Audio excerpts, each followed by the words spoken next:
Olá pessoal, na aula de hoje nós vamos descrever uma visão geral do sistema digestório. Vamos começar com a descrição. Aqui nós temos um modelo mostrando todos os órgãos, né, ou a maioria dos órgãos que fazem parte desse sistema. Os alimentos e as bebidas que a gente ingere, né, contêm os nutrientes necessários para formar novos tecidos, reparar tecidos lesados e manter as reações químicas que são necessárias para o nosso metabolismo, principalmente para a gente gerar energia para que tudo funcione direitinho, né? Entretanto, para que tudo isso aconteça, primeiramente a gente precisa quebrar os alimentos, que são moléculas muito grandes, né, e torná-los moléculas bem pequenininhas o suficiente para atravessar as membranas plasmáticas das nossas células do tubo digestório. Esse processo de quebra é conhecido como digestão. Já a passagem das moléculas menores através das células para o sangue ou para a linfa é denominado de absorção. Enfim, né, os órgãos responsáveis por essas funções compõem então o nosso sistema digestório.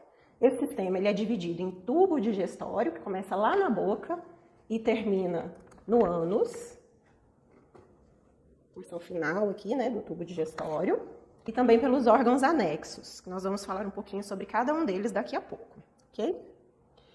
Bom, o tubo digestório ele contém uma grande área de superfície que está em contato com o meio externo, né, essa superfície é denominada de mucosa, e os órgãos anexos eles vão ser responsáveis principalmente por processos relacionados com a digestão, né, como a motilidade, a digestão, como a motilidade e a trituração dos alimentos, né, que vão auxiliar ou até mesmo otimizar o processo de digestão e de absorção. Cada uma das partes do tubo digestório. Então vamos começar com a descrição do tubo digestório. Então ele inicia lá na cabeça, né, na região que a gente conhece como boca. A abertura da boca é denominada de rima da boca. E quando nós abrimos a rima da boca, a gente adentra a cavidade própria da boca, que é o que a gente conhece como cavidade oral. Lá na cavidade oral, já iniciam alguns processos de digestão, né, como nós temos a trituração, realizada pelos dentes, temos os movimentos da língua, que também ajudam na movimentação do bolo alimentar, né, e é na cavidade oral que nós temos os primeiros órgãos anexos ao tubo digestório, que são as glândulas salivares. Nessa peça nós não temos nenhuma dessas glândulas, mas depois eu vou mostrar essas estruturas para vocês, ok? Saindo então da cavidade oral, a gente adentra agora a próxima porção do tubo digestório, que é a faringe.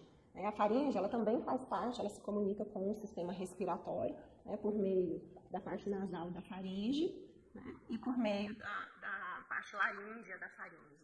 Aqui nós temos a comunicação da faringe com a cavidade oral, que a gente conhece como porte oral da faringe ou orofaringe. Então a faringe é uma estrutura que faz parte tanto do sistema digestório como do sistema respiratório, né? Então, agora a sequência, né, que o bolo alimentar segue a partir da boca seria a orofaringe e a laringofaringe, ou parte laríngea da faringe.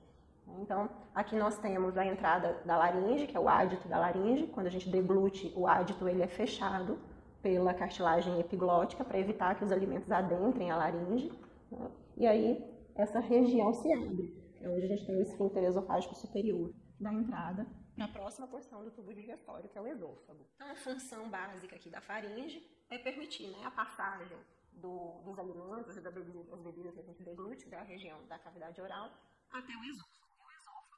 Vai direcionar essas substâncias até o estômago. Então chegamos aqui, né, no esôfago, ele possui uma porção cervical. Seguindo inferiormente, ele adentra o tórax, mais especificamente a parte que separa a cavidade torácica da cavidade abdominal, ele adentra o abdômen. E aí a gente tem uma porção bem curtinha dessa estrutura, porque logo ele já se insere no estômago, né, uma porção mais dilatada do tubo digestório. Então aqui o esôfago ele vai servir de conduto do alimento ou das bebidas, né, da região cervical até o estômago. Então, pessoal, basicamente o esôfago é um tubo de em torno de 20 a 25 centímetros em adultos, né? Ele é fibromuscular e ele conecta a faringe ao estômago. Então, chegamos agora na parte abdominal do sistema digestório, né, que alguns autores chamam de trato digestório baixo. Nós temos, então, agora a porção mais expandida do tubo digestório, que é o estômago. Então, o estômago ele está localizado entre o esôfago e o intestino delgado. Então, vejam que o estômago, né, ele tem esse formato, né, meio que alongado, de grão de feijão, E esse formato, ele é especializado para o acúmulo de alimento, né? Então vejam como ele é bem expandido. Uma boa parte da sua estrutura é formada por músculo liso, que consegue se adequar ao aumento de volume, né? Quando a gente ingere alimentos ou bebidas. E ele prepara química e mecanicamente esses alimentos para a digestão. Então ele é especializado para o acúmulo de alimentos, né? O armazenamento por um determinado tempo desses alimentos. E também ele prepara a passagem desses alimentos, né, do estômago para o duodeno, aonde uma boa parte dos alimentos que foram preparados quimicamente e mecanicamente no estômago vão ser digeridos ainda mais na região do duodeno, que é a primeira porção do intestino delgado. A principal função do estômago é a mistura dos alimentos e atuar como um reservatório dessas substâncias. E ele é responsável pela secreção de ácido clorídrico, que vai promover ou facilitar a digestão enzimática dos alimentos, já que a maior parte das enzimas que atuam na digestão dos alimentos precisam de um pH ácido para atuar. É interessante que quando o estômago está vazio, né, o seu diâmetro é praticamente assim, um pouquinho maior do que o intestino grosso. Entretanto, quando ele está cheio, né, quando a gente se alimenta, ele pode se expandir e chegar até 2 ou 3 litros, contendo os alimentos no seu interior. O estômago se liga ao intestino delgado por meio do piloro, um esfíncter importante para o controle do esvaziamento gástrico no intestino delgado. Então, vamos agora ao intestino delgado. O intestino delgado, como o próprio nome diz, é um tubo mais delgado, né, mais fininho em termos de diâmetro, quando a gente compara com o intestino grosso, e ele é formado por 3 partes. A primeira porção que segue após o estômago é o duodeno, depois nós temos o jejum e, por fim, o íleo. É no intestino delgado que vai acontecer a principal parte da absorção dos nutrientes dos alimentos que a gente ingere. Então, ele se estende desde o piloro até a junção com o intestino grosso, que é chamado de junção iliocecal. É interessante a gente saber que lá no estômago, a mistura dos alimentos com o ácido clorídrico torna, né, forma o nosso bolo, faz com que o nosso bolo alimentar se torne uma mistura semilíquida, denominada de quimo. O quimo, ele está presente nessa consistência mais semilíquida até o final do intestino delgado. Ao passar para o intestino grosso, nós vamos ter a absorção principalmente de água desse conteúdo semilíquido. Então ele começa a se tornar mais sólido na região do intestino grosso. Né? Então é no intestino grosso que as fezes realmente serão formadas, vão se tornar realmente sólidas, ou mais sólidas. Né? E é no intestino grosso que as fezes, né, vão ficar temporariamente armazenadas e acumuladas até que ocorra a defecação. Então, quais são as porções, né, do intestino grosso? A primeira parte do intestino grosso, que é onde o intestino delgado se junta, é o ceco.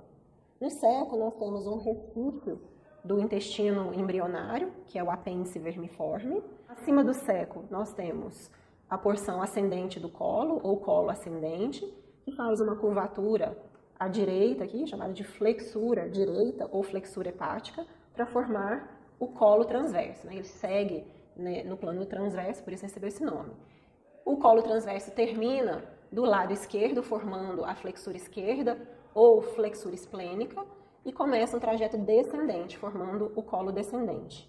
O colo descendente, por sua vez, termina formando uma curvatura que dá início ao colo sigmoide. Aqui a gente não consegue visualizar o colo sigmoide, que forma uma letra S na porção mais posterior aqui, e que termina nessa estrutura na linha mediana, que é o reto. O reto termina por formar o canal anal, que se abre no ânus, finalizando então o nosso tubo digestório. Então vamos agora falar um pouquinho sobre os órgãos anexos ao tubo digestório. Então, como o próprio nome diz, né, são estruturas que estão anexadas ao tubo digestório, ou seja, eles não fazem parte do tubo, né? Porém fazem parte do sistema digestório. Na região da cavidade oral, nós temos como órgãos anexos os dentes, que são responsáveis, né, pela trituração dos alimentos, por rasgar os alimentos, né? Temos a língua, que é um órgão da gustação, mas também promove a movimentação do alimento na boca, ajudando a quebrar esse alimento e também a misturar com uma secreção que é adicionada por outros órgãos anexos aqui na cavidade oral, que são as glândulas salivares. Então, a língua ela ajuda a misturar os alimentos com a saliva, que contém muitas substâncias que vão, né, potencializar o processo de digestão e de absorção. Tá? Aqui nesse modelo a gente não tem a visualização das glândulas salivares, então eu vou mostrar em outro modelo. Então, aqui a gente tem uma peça, um corte sagital mediano da cabeça. Vejam só que nós temos a cavidade oral. A língua foi retirada para a gente visualizar duas das glândulas salivares, né? Elas são pares. Aqui nós temos a glândula sublingual e a glândula submandibular. Numa vista lateral, a gente consegue visualizar a maior das glândulas salivares, que é a glândula parótida. Ela fica nessa lateral da bochecha, né, à frente da orelha.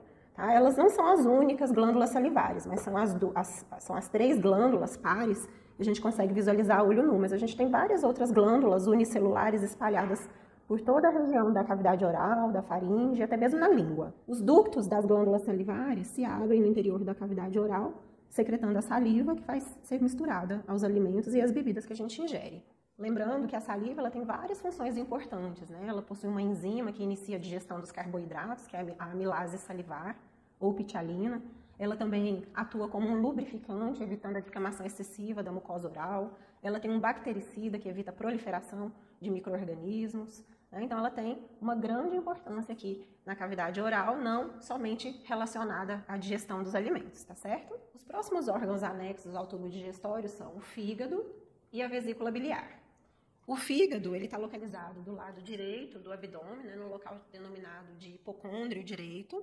Ele é a maior glândula do nosso corpo e ele está relacionado, né, entre várias das suas funções, com a produção da bile, que é uma substância que vai promover a emulsificação dos lipídios. A bile é produzida pelos hepatócitos, que são as células, as unidades funcionais do fígado, e a partir do fígado, a bile é direcionada e armazenada na vesícula biliar. Então, a bile sai do fígado pelos ductos biliares e pode seguir ou em direção ao duodeno, por meio do ducto colédoco, ou vai ser armazenada lá na vesícula biliar para quando a gente precisar. De qualquer forma, é o ducto colédoco que leva a bile até o duodeno. Aqui ele se junta com um ducto formado lá no pâncreas para liberar substâncias na porção descendente do duodeno. E por fim, a última glândula acessória, né, o órgão anexo ao tubo digestório, é o pâncreas. O pâncreas é uma estrutura alongada, retroperitoneal, e ele está localizado à esquerda da parte descendente do duodeno. O pâncreas ele é responsável pela produção do suco pancreático, que contém, além de bicarbonato, várias enzimas que estão relacionadas com a digestão. E todo esse suco pancreático, ele é liberado na parte descendente do duodeno por meio dos ductos pancreáticos, seja ele o principal ou o acessório. Né? Lembrando aqui que o ducto pancreático principal se junta com o ducto colédoco para se abrir na papila maior do duodeno. Mas depois a gente vai visualizar isso melhor numa aula destinada só para a descrição dessas estruturas, ok? Bom, pessoal, então dessa forma a gente terminou a descrição do sistema digestório, né? Foi só uma visão geral. E agora vocês precisam assistir as nossas aulas que vão ser destinadas à descrição de cada uma das estruturas que compõem o sistema digestório. Espero que vocês gostem. Até mais!